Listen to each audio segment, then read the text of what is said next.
Okay, excellent. I am here with Dr. Carl McMillan, and Dr. McMillan has agreed to chat with me today here on the Roundtable. We're going to be talking about this pandemic, and I actually found Dr. McMillan via Rashid Buttar's interview on BitChute with something like 100 doctors or so. And Dr. McMillan, if you could just give an intro on your background, credentials, and what you're doing now for work, your expertise, just for people who aren't familiar with your work, please. Sure.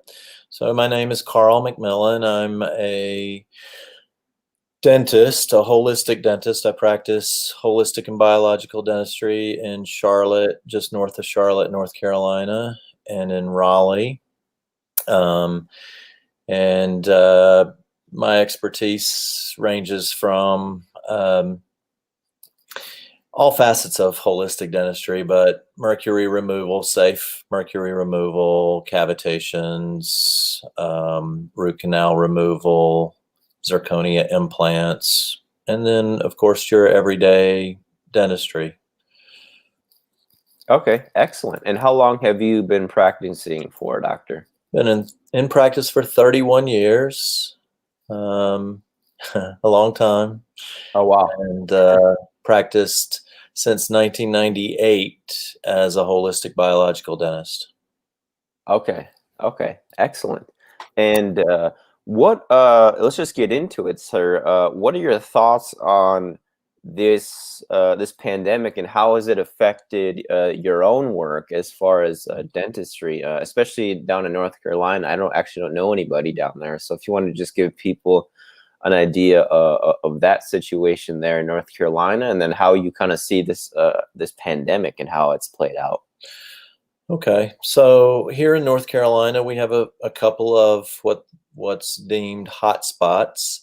The major cities, of course. Uh, Me personally, I don't know anybody personally that has had COVID-19. That doesn't mean that I don't know them, but I don't know of any. I mean, that I don't know of anybody that has had it personally. Um, you asked for my perspective on it. I have a mixed perspective. I definitely believe that the virus is real. However, I question the validity of all the things that we're doing around it. And that goes from mask to extra precautions. I find it interesting that we've not heard any reports of flu deaths in the U.S. this year, and typically we have 30 to 80,000 people that die from the flu every year, and yet nobody's seemingly dying from the flu this year. How it's affected my work, we missed, because of state mandated shutdown, we missed 6 weeks of work. We have patients from both realms, over precautious to don't really care and want to just come in and have their work done. So it's balancing out at this point. For the people that cancel and say they're scared to come out, there are people that want to come in. So at this point, we're back to 90 plus percent, I would say, of our normal function.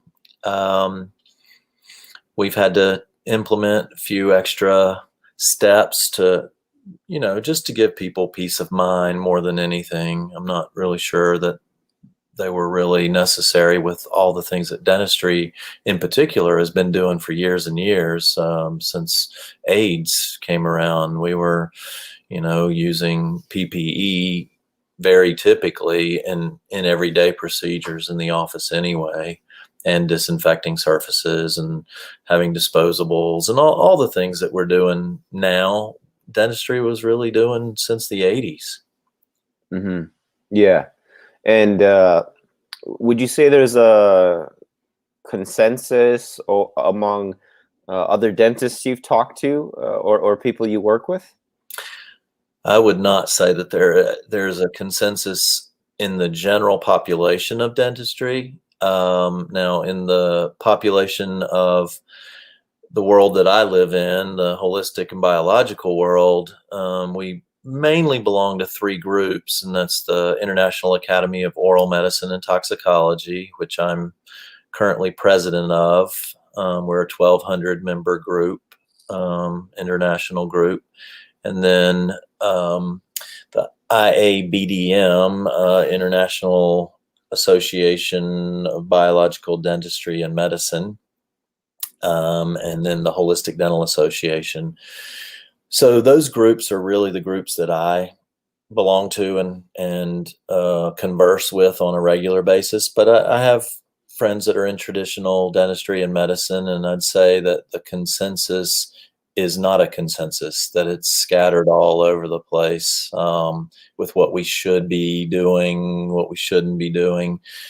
But the consensus in my group, of holistic dentists, biological dentists, is that we should, you know, assure people that we're taking precautions like we always have, but like we did for AIDS. I mean, nobody talks about AIDS anymore, but it's still out there, and yet we're being fear-mongered into, oh, stay at home, don't do this, don't get near anybody. And our group believes that, as a consensus, we believe that we should take some precautions, but it shouldn't be such that we stop living. Right. Yeah. And why do you think those kind of maybe excessive precautions are being taken? Do you think it's because of, or yeah, like why is that, do you think? Well, so there's first fear. Even among professionals, they have fallen into the trap of fear, because there was such a scare of death at the outset. But now we know that death rates are really lower than, certainly with flu, but most any other common diseases that we face. So among professionals, there's the fear of liability. If somebody, came into an office and contracted COVID-19 after being there, is there a liability for us? And then I think, as far as the overzealousness with precautions, is because the majority of people are sheeple. They follow whatever is dictated on them without asking any questions. And that's one of the fall downs in medicine today, is we take things at face value, and instead of questioning and trying to figure out, really, does this make sense? I mean, as Dr. Buttar, I think you introduced me, as you found me through Dr. Buttar. He and I are friends, but as he's said many, many times, folks, viruses are viruses. They get transmitted. We have immune systems that we should be talking about bolstering our immune systems, just like we do during flu season. We shouldn't be talking about, oh, we've got to have a rapid vaccine immunization for it developed, or taking, even antivirals. I mean, antivirals just suppress viruses. It doesn't make you immune. It's still there for us. So I think it's a combination of a lot of things to why the overzealousness of precautions, even in my profession in dentistry. Yeah. Okay. And I've been in touch with other doctors as well, and I just had one back out of a chat. I think it was the day before yesterday, because of the fear of, I guess, getting doxxed or even losing their job. Yeah. Which I guess some people have. Like, I don't know if you saw that woman, or I think it's called the White Coat Summit in Houston. that happened recently, and I guess the one white woman who is speaking, she lost her job. So is that a fear that you have or your colleagues have, or?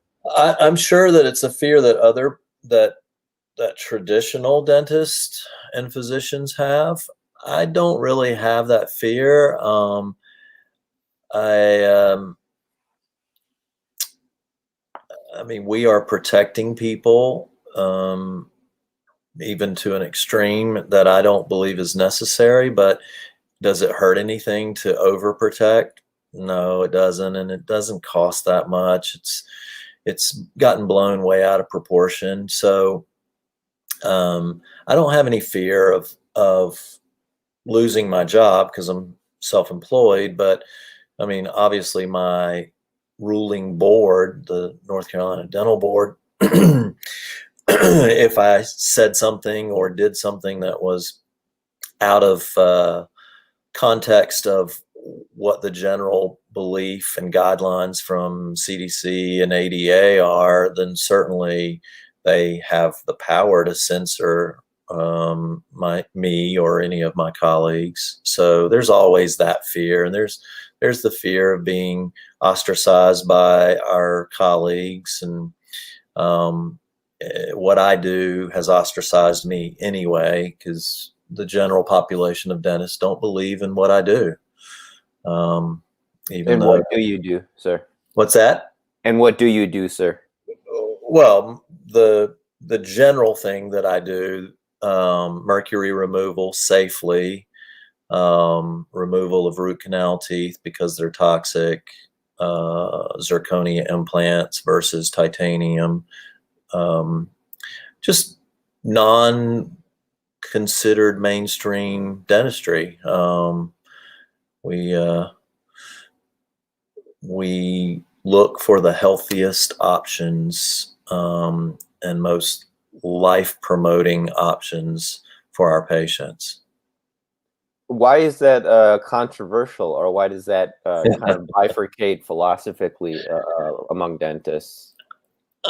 Because we're trained so dogmatically that A is the way A is, and without question. For instance, when I was in dental school, I challenged the use of mercury fillings because the year before I started dental school, I was in organic chem lab, and we had a thermometer break, and they not only evacuated the lab, but they evacuated the entire floor of the science building because they had to have hazmat people come in to clean up half a gram of mercury, and we put 1.5 to 2 grams in a lot of tea. And I say we, general dentists historically have put anywhere from 0.5 gram to 2 grams of mercury in one tooth for a filling. So if we've got to evacuate a building and have hazmat come in and clean it up, but we're okay to put it in people's mouths, and we're dogmatically taught that, and then somebody goes against that thought process, that paradigm, then it's looked down on, to say the least. Okay. So if I have fillings, doctor, does that mean I have mercury in my mouth more than likely? If you have metal fillings, you absolutely have mercury in your mouth. Okay. As opposed to the ones that kind of blend in? Yeah, composite or porcelain are non-metallic. They don't have mercury. Okay. Okay. I did not know that, actually. Why do you think they don't change that? Is that a harder question to answer? Is that a human nature question? No, it's well, I mean, yes, there is a human nature side of it, but there's more than that. We always have to follow money. And the last patent held on mercury amalgam is held by the ADA. And this is where we get into something that could get me censored. But when a patent's owned on a product and there might be fault with it, who wants that information to come out? So what we're going to see eventually is the younger group of dentists coming out. They're taught amalgam, but they're also taught more vigorously composite restorations, the alternative restorations, because they don't like the way that metal looks in our teeth. I mean, metal doesn't look like tooth structure. Yeah. So the younger group, they're going to dictate that amalgam, mercury fillings slowly fade away just by non-use, because everything's consumer driven. If the threshold for demand drops below what people can, manufacturers can manufacture it for and make a profit, then they're going to stop manufacturing it. So that's the hope, I think, in traditional dentistry, particularly in those in power. They want to see it just fade away quietly versus it being forced to be fade away because of health issues that it's caused or causing. And what sort of health issues do you see it causing, if at all? Oh, wow. We don't have enough time. Okay. For it to if you could just do a quick spark notes, maybe 1-2 minutes. Yeah. So mercury is the second most toxic element known to man. It's only second to radioactive uranium, which we call plutonium. So if it's the second most toxic element and it has no biological pathway in the body, why do we use it? It boils down to that. Why do we use it? Why has it ever been used? Why do you think, sir? Well, to start with, it was used because of, and that was controversial, but it was used because of cost. The common person in the 1700s, 1800s couldn't afford to have a gold filling. That was the other alternative.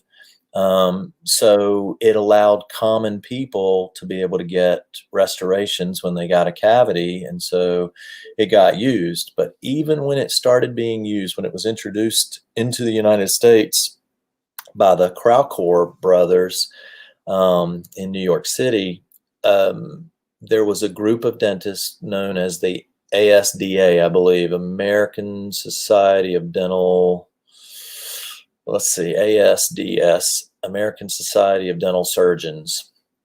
And they made their membership sign a declaration that they would not place this poison into people's mouths. And lots of the membership dropped out because they wanted to be able to make money, and they wanted to be able to place these restorations for the majority of people. So the ASDS got disbanded and was replaced by what we now know today as the ADA, the American Dental Association, which is pro-amalgam. So that controversy went away in the 1700s, and then was reintroduced by one of my mentors in the 1980s when he said, hold on, guys, time out. We're poisoning people. So it causes, just to give you a quick list, it's toxic to every cell in the body, but it causes toxicity to the detox pathways. It causes toxicity to the liver, to the kidneys, to the heart. There are many studies out. There's a study out of New England Journal of Medicine, and I'm going to tell you it was 20 years ago, but idiopathic cardiomyopathy, which is a fancy term for an unknown enlargement of the heart, people dying from that particular, I'm not going to call it a disease, but that particular pathology had up to 77,000 times more mercury in their heart muscle than people that died of other causes. So it can cause all host of ailments inclusive of neurodegenerative diseases. Wow. We call Alzheimer's, dementia, Parkinson's, all of those. Wow. And going back to COVID, sir, Yes, sir. what do you think, or what would advice, because we're going to have people listening of all demographics as far as ages, would you advise them to do to, just as a prophylactic for, maybe not necessarily just COVID, but viruses in general? What are you doing per se?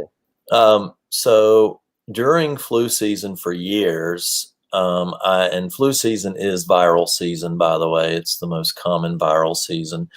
I take extra vitamin C, always take zinc. Zinc is the key. And you've heard lots of news stories about hydroxychloroquine and zinc. Well, the zinc is the key because zinc stops replication of the virus. So if we can stop the replication, the immune system can kill. It's when rapid replication's happening that it takes over the body, the host, and becomes disease. So precautionary there, I would say zinc, vitamin C, vitamin D levels are so important to our immune system. And not many people are aware, but vitamin D also has to be taken in conjunction with, and nowadays you can get it in combination, but with K2, vitamin K2. Those are the main things. And then, of course, cautiousness. We don't have to stop living, but, if with the flu, we know that we shouldn't cough in people's faces. Just common sense. If you're sick, stay home. If you're feeling under the weather, stay home. If you're at risk, stay home if you can. If you're not, if you want to take those other precautions of wearing a mask, which masks don't really protect us, the wearer, from other people. It really protects other people from us. That's why surgeons started wearing masks during surgery, was to keep their breath, their bacteria out of open wounds. So, there are those things. I wouldn't go hog wild with alcohol-based disinfectants. That's toxic to the body as well.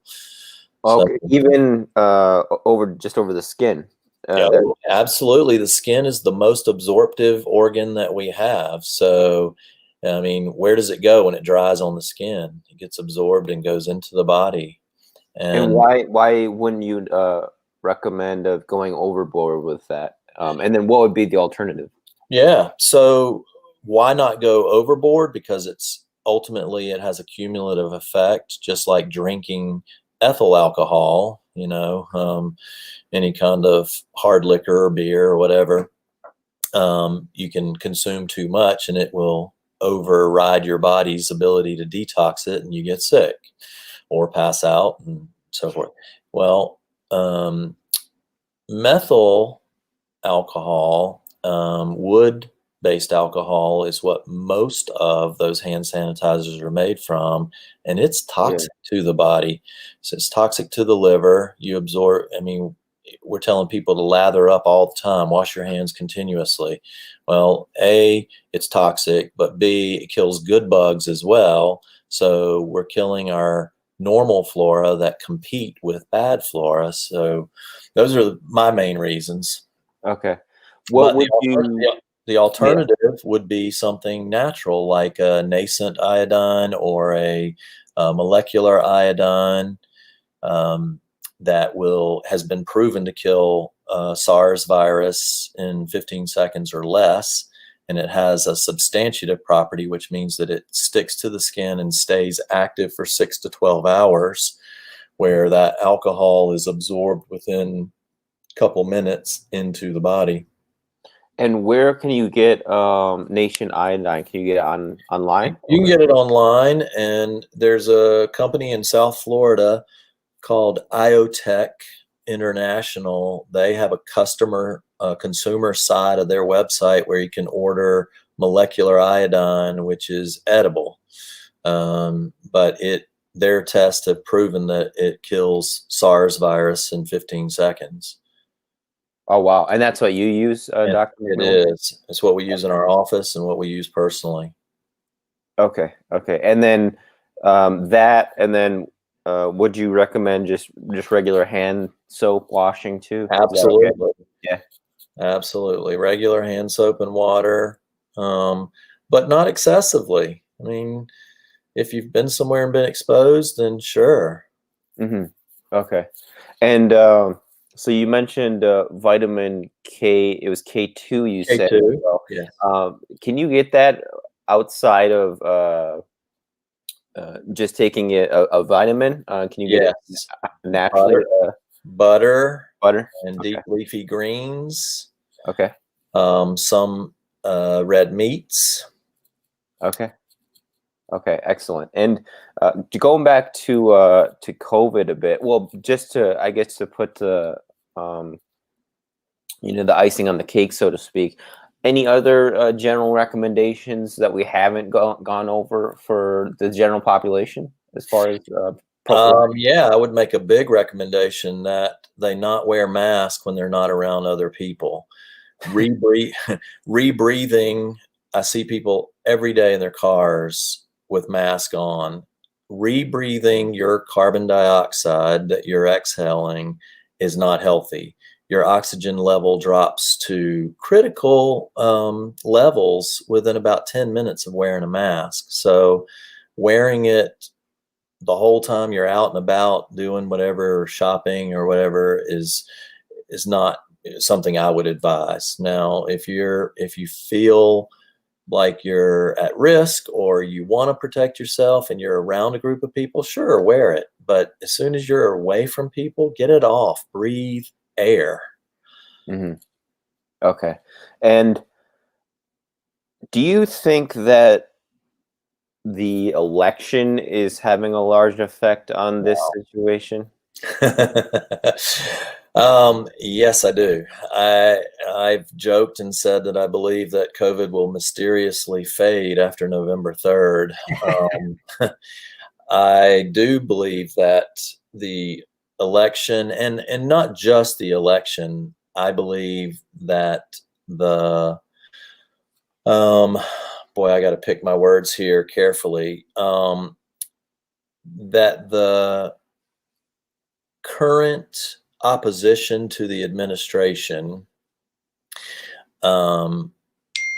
is so anti our current administration that they want fear and they want a struggling economy to continue, in hopes that that will sway people to vote for change.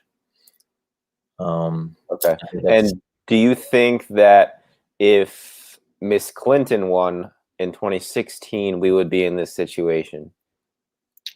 We would be in a much worse situation, I think, from a different perspective. But COVID may not even exist because Dr. Fauci would not have sent that research to continue in Wuhan from here in the US, because it was being done. That research on that SARS virus was being done here in the US, in fact, here in North Carolina. Before At Dietrich? I'm sorry? Was that at Fort Dietrich? To my knowledge, No, that's Maryland. I don't know that it was at Fort Dietrich, but I know that part of that research was going on at UNC Chapel Hill. Oh, okay. And that's your alma mater? No, it's not. Okay. You didn't go to school there. You're just a supporter. You're just a supporter.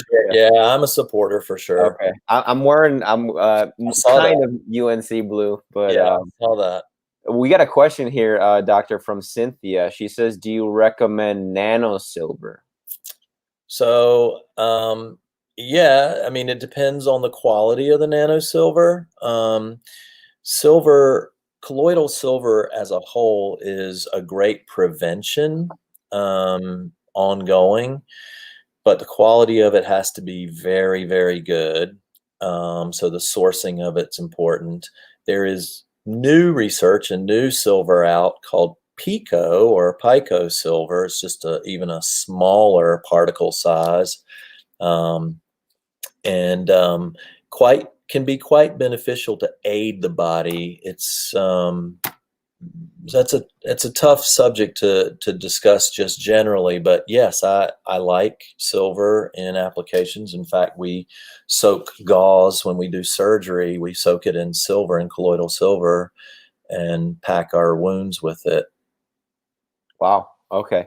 And just going back to the question I asked before, just to clarify, if she did win, do you think that the economy would have stopped completely like it sort of has, or the restrictions would have been as stringent as they are?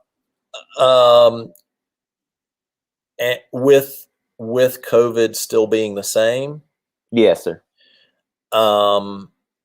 yes, I do think that it would have been pretty close to the same, if not worse, because when you have people in fear, you can control them. Okay. I mean, just a quick aside. I mean, you look at all the riots in the cities where there are riots, they're not in fear. They're not in fear of the disease. They're not in fear of the police, because the police have been said to back off or step back. And what are they doing? They're destroying property without any kind of discipline or arrest. And so when there's not fear, people don't listen, good or bad. They don't listen.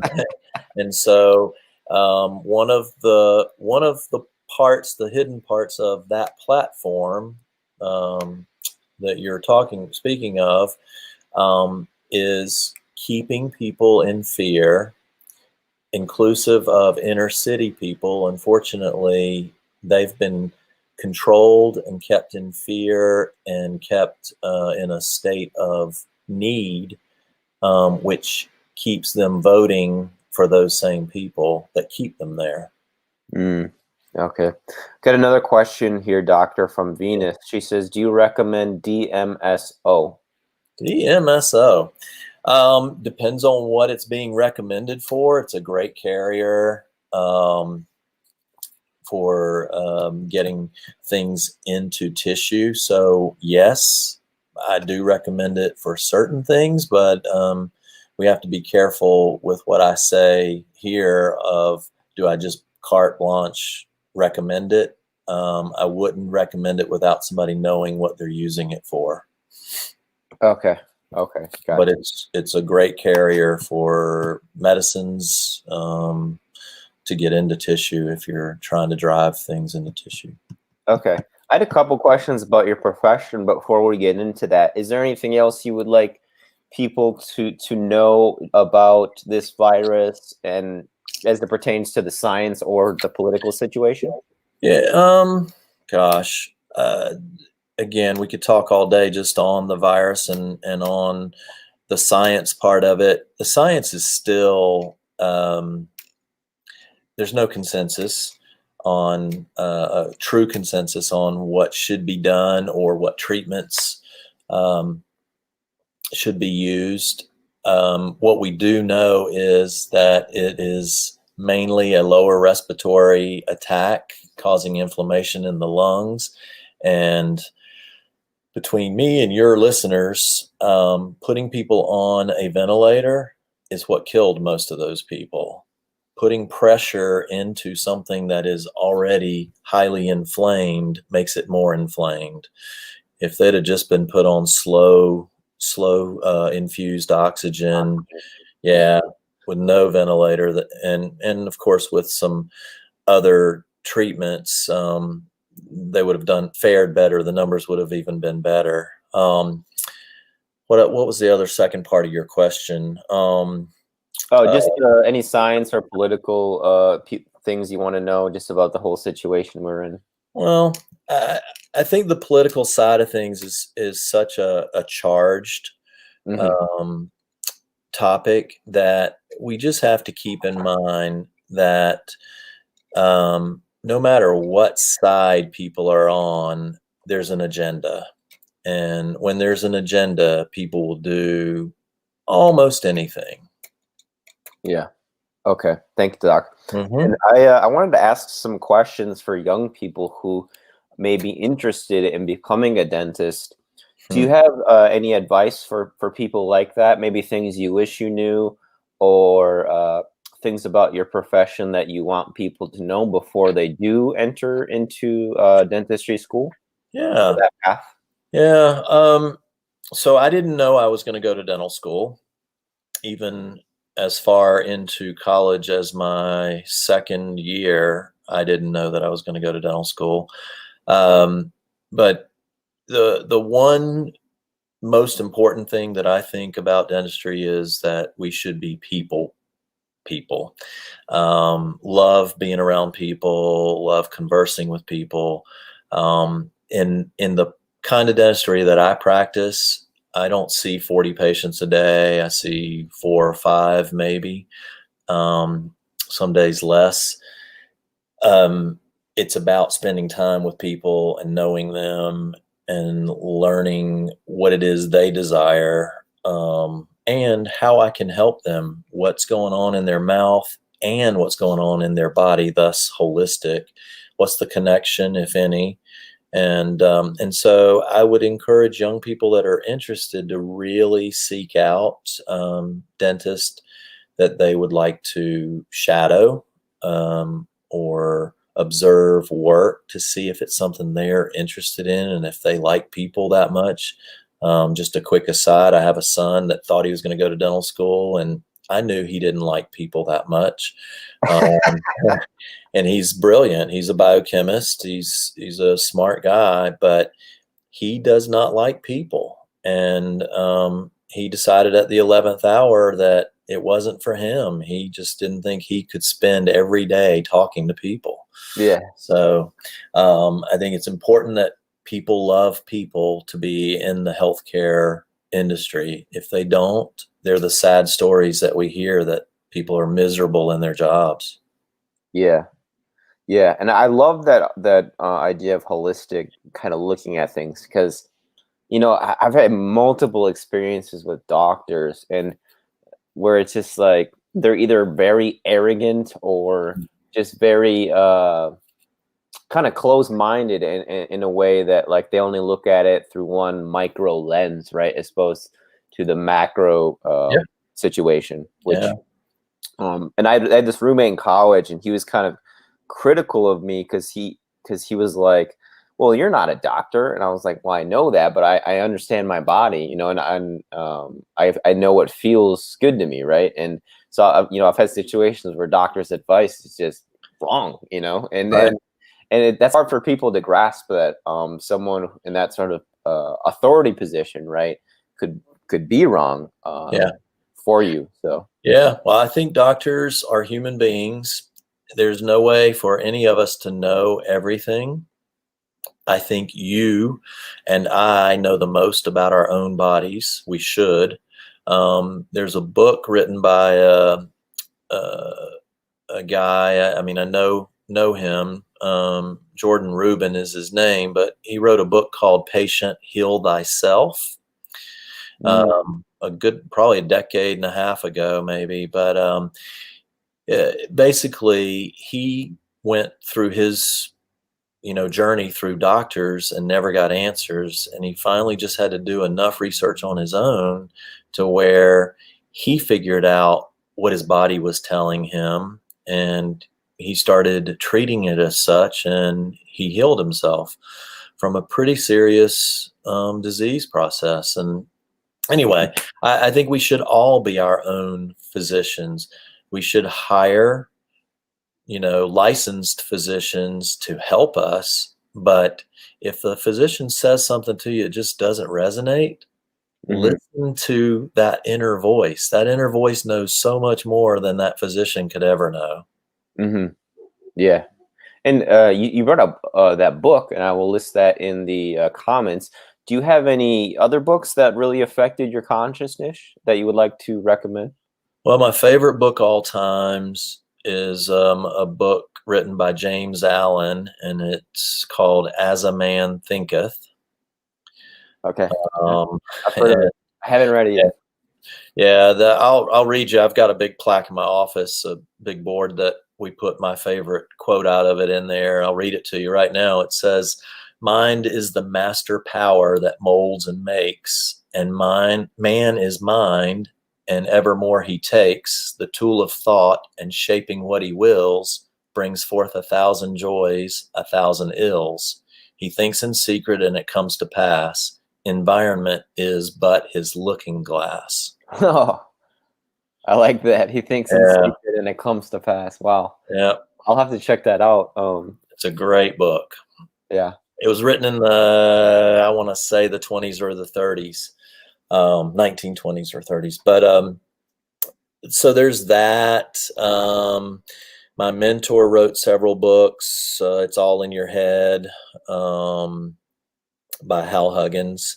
Um, um, gosh, I mean, I love books. So there was a dentist in the late 1800s, early 1900s, Weston A. Price, and he wrote a book based on his research on nutrition and degenerative disease.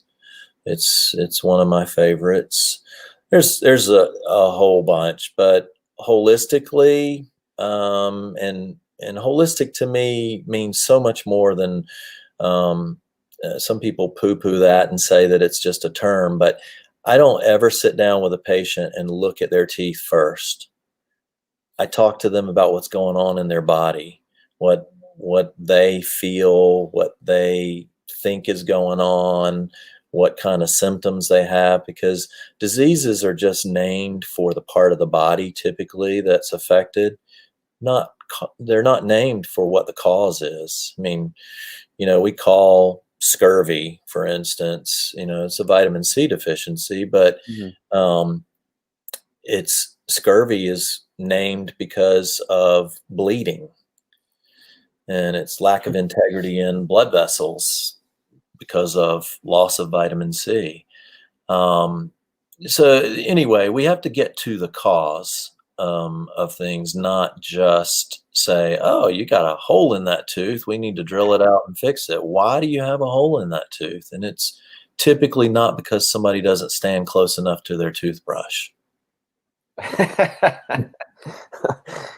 And we got about 5 minutes left Yeah. here, Doctor. Do you have any final asks of the audience or invitations, maybe concepts or things you want people to mull over or look at? Yeah, I would just invite people.